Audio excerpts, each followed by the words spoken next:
রাজধানীর খিলগাঁওয়ে সমিলে লাগা আগুন পুড়েছে কয়েকটি গ্যারেজ, গাড়ি ও 2টি সমিল। ফায়ার সার্ভিসের 10টি ইউনিটের চেষ্টায় প্রায় 2 ঘন্টা পর নিয়ন্ত্রণে আসে আগুন। এ বিষয়ে বিস্তারিত জানাতে আমাদের সাথে সরাসরি যুক্ত হয়েছেন সহকর্মী হাসিব পান্ত। কথা বলবো তার সাথে। হাসিব, নিশ্চয়ই আমাকে শুনতে পাচ্ছেন। গতকাল 2 ঘন্টার চেষ্টায় আগুন নিয়ন্ত্রণে আসে সমিলের আগুন, কিন্তু কিভাবে এই আগুন লাগলো আর মোট কতগুলো গাড়ি পুড়েছে, ক্ষয়ক্ষতির পরিমাণ এ বিষয়ে আপনার কাছে তথ্য আছে কিনা জানাবেন সব মিলিয়ে। ধন্যবাদ। আমি এখন অবস্থান করছি খিলগাঁও তালতলা মার্কেটের পাশে। গতকালকে যেখানে আগুন লেগেছিল, এখন পর্যন্ত আসলে সরজমিনে আমরা দেখেছি প্রায় 16টি গাড়ি এবং প্রায় 7টি মোটরসাইকেল পর্যন্ত আমরা পেয়েছি এবং একটি লেগুনা।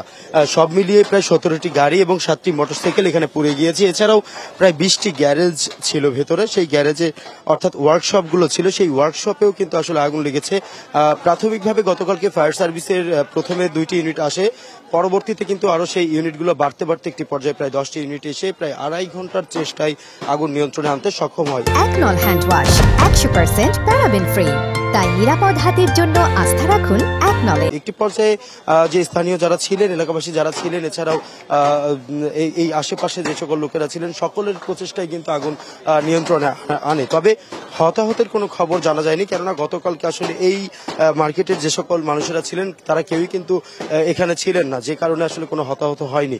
প্রাথমিক অবস্থায় কিন্তু আমরা এখানে এসে সরজমিনে যেটা দেখেছি, প্রায় 17টি গাড়ি এবং সব মিলিয়ে 7টি মোটরসাইকেল এখানে পুড়ে ছাই হয়ে গিয়েছে। এছাড়াও যে সকল এই পুরো মার্কেটটি যেখানে ছিল, প্রায় 20টি ওয়ার্কশপ এবং এর দুই পাশে 2টি সমিলও ছিল। অনেকে বলছে সমিল থেকে আসলে আগুন লাগতে পারে, অনেকে বলছে আবার শর্ট সার্কিট থেকেও লাগতে পারে। তবে গতকালকে ফায়ার সার্ভিসের থেকে যে বিষয়টি জানা গিয়েছে যে শর্ট সার্কিট অথবা যে কোনো মাধ্যমে আগুনটি লাগতে পারে। তবে আগুনের এখানে যেহেতু গাড়ির ওয়ার্কশপ ছিল, যেহেতু গাড়ির ওয়ার্কশপ ছিল, সেহেতু কিন্তু আসলে এখানে গ্যাস সিলিন্ডার গুলো ছিল, যার কারণে কিন্তু আসলে এই প্রায় 2 মিনিট 4 মিনিট 5 মিনিট পর জোরে জোরে ব্লাস্ট হয়ে সেগুলো বিস্ফোরিত হতে থাকে। সর্বশেষ জানাচ্ছিলাম খিলগাঁও তালতলা মার্কেটের এই যে আগুনে পুড়ে যাওয়া স্থান, সেই জায়গা থেকে। ধন্যবাদ হাসিব।